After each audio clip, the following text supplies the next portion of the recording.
Welcome everybody, welcome back. Episode 143, and we are at the back end of the Golden Week holiday here in Japan. It is the 6th of May and everybody's back to work tomorrow on Tuesday. Now, with it being the first Sunday in May was yesterday, I expect everybody in Europe is waking up with an hangover now. The holidays that you get in Japan compared to the holidays that you get in the UK are vastly different. If we go way back to the turn of the century, I'm still not getting round to saying the turn of the century and not thinking black and white movies, watching horse and carts getting dragged through streets, when really the turn of the century were 1999. If you go back to the turn of the century, the bank holidays there in England would just have meant the Sunday nights that you're waking up from now would be all the pubs were absolutely packed outside. Weather's good. You're just about to welcome summer, and everybody's up for a good Sunday night session, which were absolutely fantastic back then. Here, wildly different. I mean, here everybody's had the Friday and the Monday off. I worked. My wife took the kids down to see the grandparents. I didn't have to go, which when we think about it, this is a big difference in Japan. The stuff that you're made to do and the stuff that you don't have to do. Now, if I was back in the UK, you would have to go and visit the in-laws. My mum and dad were always away in Spain or Portugal, or they were up at Caravan, and I won't go into neither of those places. So you'd have to go and spend time with your girlfriend's parents, which were all right, but you didn't want to spend a full weekend doing that. Now, that is a big change here in Japan. If you decide that you don't want to do something, go see the family, or you prefer to work, it's not a problem here. And I don't know if that's because I'm of a different nationality or a different culture. I mean, let's face it. If you go and visit the in-laws and you're taking the kids, they don't want to see you. They want to see the grandkids and they want to see the daughter. Your in-laws don't want to see you. You're the bottom of the pecking order right there. So if I've got a chance to work and get some work in, that's what I've done. And I've made some fucking money this weekend. Which I would have just left on the table if I'd have gone down to Shizuoka and just spent 4 days there. So I've stayed here. I've been to Zushi Film Festival. I've done a bit of work. I'm now doing a podcast on Sunday. I mean, it's Monday now, so no, on Saturday, I cycled 55 miles, 60 miles. So I cycled 30 miles out to this mountain that I always see when I'm in Chigasaki, and I thought I'll climb that one day. So I cycled out to this mountain, Mount Oyama. Cycled there, glorious day, beautiful, it was hot. Climbed the mountain, came back down, got back home, slept like a baby. Sunday, worked Sunday, woke up this morning, can't get down my stairs without walking sideways. My thighs are fucked. Absolutely fucked. So I'm having a bit of bother walking. Yep, I'm walking down the stairs like a fucking giraffe having a drink. It's quite worrying. So hopefully that'll wear off once I get myself warmed up. Anyway, I'm going back 25 years now. Because this morning, or yesterday morning, I woke up and Ipswich have been promoted to the Premier League. So I'm going all football centric. More, not, but especially the end of the season. Now, Ipswich have got a special place in my heart. Now, I've got no connection to Ipswich. Ipswich is one of those rare cities in the UK that I've never visited. I would not know what the tourist attraction would be in Ipswich. I know it's close to Norwich, but if you put a map of the UK in front of me without the names of the cities on and said, right, where's Ipswich? I know it's in the middle of that bump to the southeast of England, just above London. I know it's there somewhere, but I wouldn't. If you put a photo of Ipswich in front of me, I wouldn't have a clue. I know Portman Road. Never been there, but I know that Ipswich play in blue and they've got an horse on the logo. Now, way back, the 1998-99 season. Now, Bradford in 1996 was sitting down in League One. And we were shit. But we had Chris Kamara.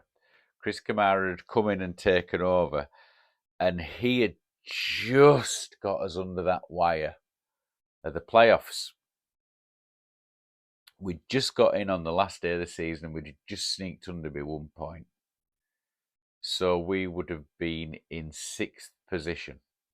Now, in that playoff group, in 3rd, we had Blackpool, Notts County, Crewe, and then Bradford in that 4th spot. So what happens in the playoffs is 3 play 6 and 2 play 4. 2 play 3.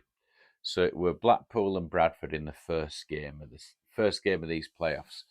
So Blackpool came to us first, and they fucking thrashed us 2-0 at home at Valley Parade. And we're like, oh, obviously they're going to do that.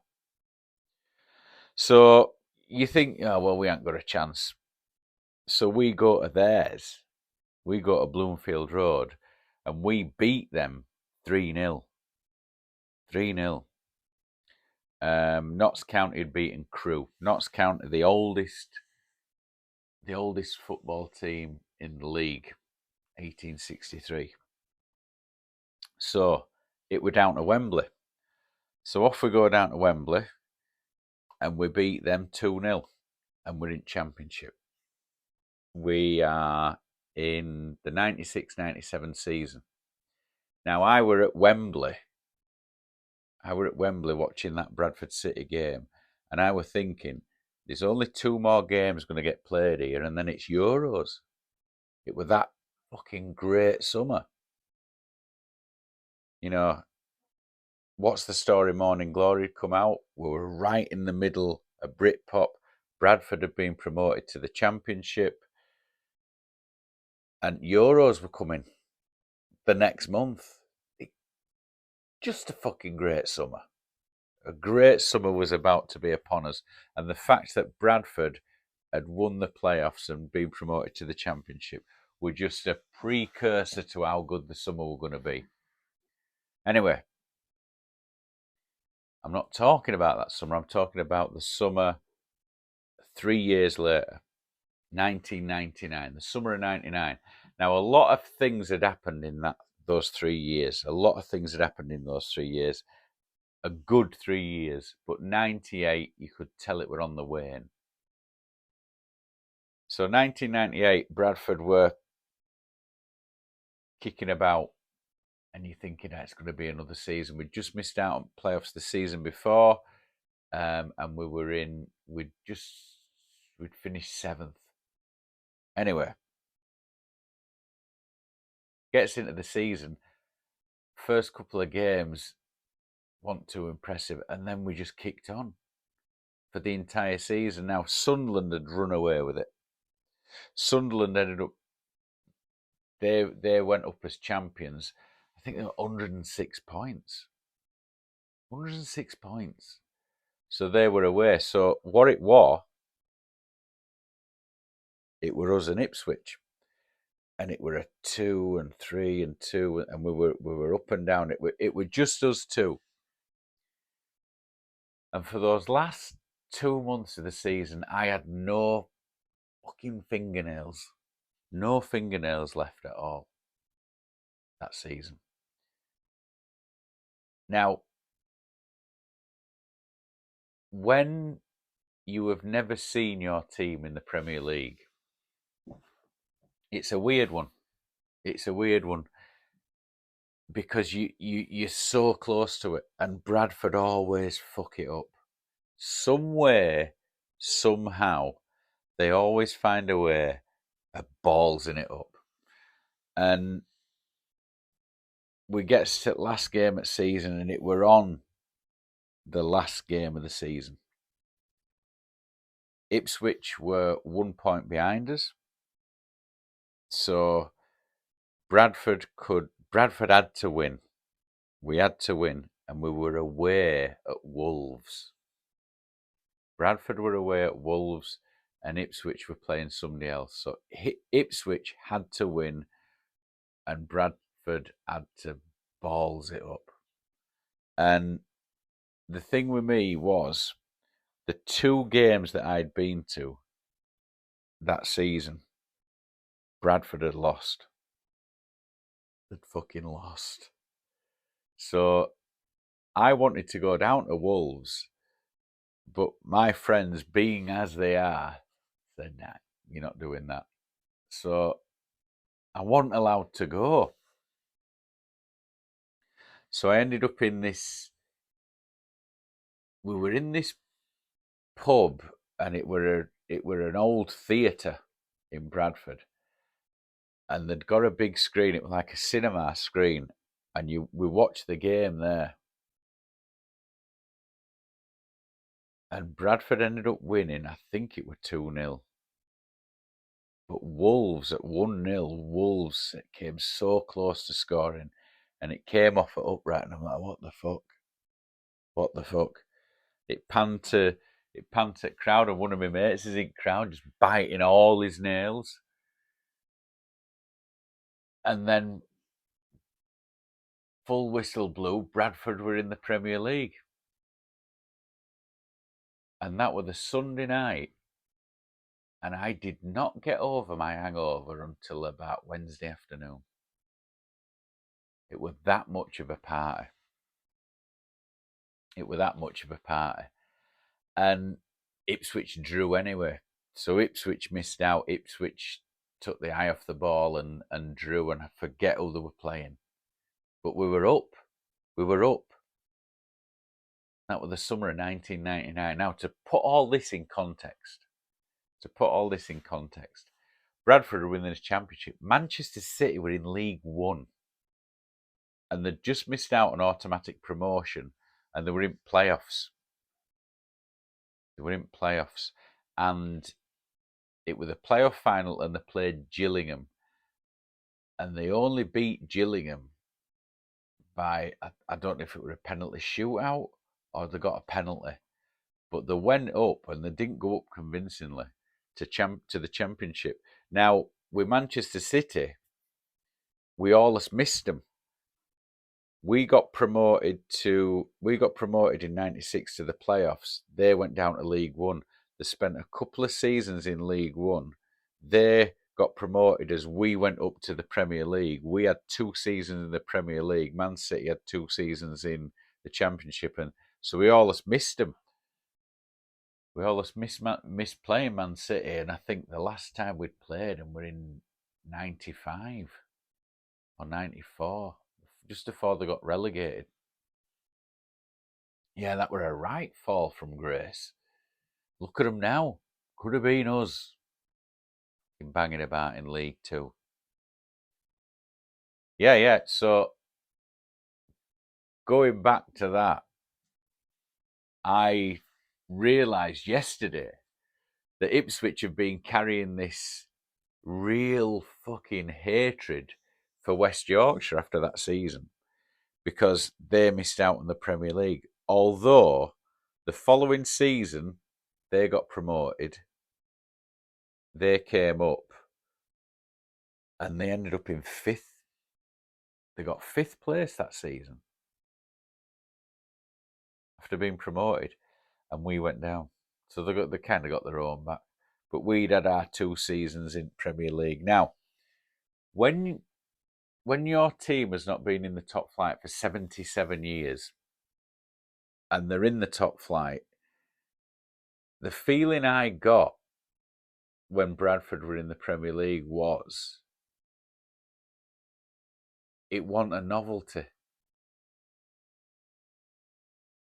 Because when I were in my formative years and a big team came to Wadsall or a big team came to Valley Parade, it was fantastic to see. We always seem to get Everton. We always seem to beat them as well. Everton had come, Nottingham Forest had come, and it were a novelty. But then when we got into Premier League and you had Arsenal and Chelsea and Manchester United coming, it was like, another big team. And it wasn't as enjoyable. And I don't know if other teams or other fans of teams get this. Now, I know Ipswich, the last time Ipswich were there, we were in the Premier League. That's how long they've been away. And they were in League One 2 seasons ago. So they've gone back-to-back promotions. They've done back-to-back promotions. Now, I'd be interested to see, if you're a Stoke or a Middlesbrough, where you've been banging about in the lower leagues for such a long time that when you do eventually get there and all these teams come, you're thinking, well, it's not the same because we're not usually there. And that's how I felt. I'd wanted Bradford to get into the Premier League for so long, and then when they got there, it were a bleh. And I was thinking about this today. It's like chasing for something. I always wanted to live abroad, so I had to save all this money. I always wanted to do something, so you had to save money to do it or train to do it. And then when you do it, it's like, ugh. When you reach your goal, it's ugh. So I think going for it is where the fun is, and getting it is not. I do prefer traveling to get somewhere rather than getting there. I prefer. God, this is going to sound like an hippie. I prefer the journey to get there rather than getting there, if that makes sense. And that journey of that season in 95, 96, and then again in 98, 99, those 2 seasons were great seasons. The seasons after, when we've been promoted, they weren't so good. Fucking weird, right? That's weird. Now, is that just me or is that everybody else? I'm not sure. But please, if you have the same feeling, just leave something in comments below, because I'm thinking it might just be me. Now, that last episode that I just put out, that Banksy one, it fucking blew up. I wouldn't say it's gone viral, but the downloads I had from that were unbelievable, through the roof. YouTube too. So what do? Do I bow to the crowds and give them what they want? No fucking chance. Doing what I want. Who cares if this gets bugger all? It's the end of the season. It's the May bank holiday. We've got FA Cup final. Premiership's going to be wrapping up. Then we've got a few weeks off, and then boom, Euros. June 15th to July 15th, we've got a month of European football, the best football tournament in the world. It's better than the World Cup. Better than the World Cup. The European teams are the best teams in the world. And when the European teams come together and play, that's the best competition in the world. I don't give a fuck. You can shove your Champions League and you can shove your World Cup up your ass. The European Championships is where it's at. And we've got a month of that. And then I finish work on July the 2nd. I'm off then until September the 9th. I'm going home for a couple of weeks for the start of the football season. Brilliant. It's a brilliant time when there's a tournament on in the summer. Now, what I'm hoping to do in the next few weeks, few months, I'm trying to get people to come in. I think when I say to come in, I'm trying to get people online. And I want the people that I know or people that you know that you might want to send to me. And I want to find out people's favourite travel destinations. People's favourite travel destinations. Now, not as a place to go where to sit on a beach, but somewhere that you've been that has surprised you. You know, if I go back 20, 25 years and I came upon that fishing village in Vietnam or Puno on the banks of Lake Titicaca, that border town in Peru, you wouldn't expect that to be one of my favourite places in the world. But it was. Now I want to get a group of people to Zoom me or to come in here, and I want you to tell me your favourite travel destinations. If you know people that have been somewhere that I've not been, I need to get more ideas in my head because I'm ready to go on a big trip. I've got a huge holiday in the summer now. And hopefully I'll be able to stick with this job for a fair few years. So I need to get some travel destinations in my head. I need to get some ideas in my head. So this is what I'm going to use my podcast for now. And it's called the Just Passing Through podcast. And I thought it up just before Olympics in 2020 because I'm going to try and get Olympiads on here to tell me what they thought of Japan. Look how that turned out. China. Thank you. So I'm going to try bring this podcast back to centre. So if any of you that are listening that want to get on here via Zoom, or any of you that are in Japan who want to get on here face to face, send me a line, drop me a line, leave a comment, and let's see if we can do what I wanted to do with this podcast right from the start. Right, a short one here. Back to work tomorrow for me and everybody else who's celebrating May Bank Holiday, who's celebrating May Day today. Just use it to get over the hangovers. You don't have to have hair of a dog again on this Monday. So I'll see you when I see you. Thanks again for listening. Thanks again for downloading. Enjoy your May Day. Adios.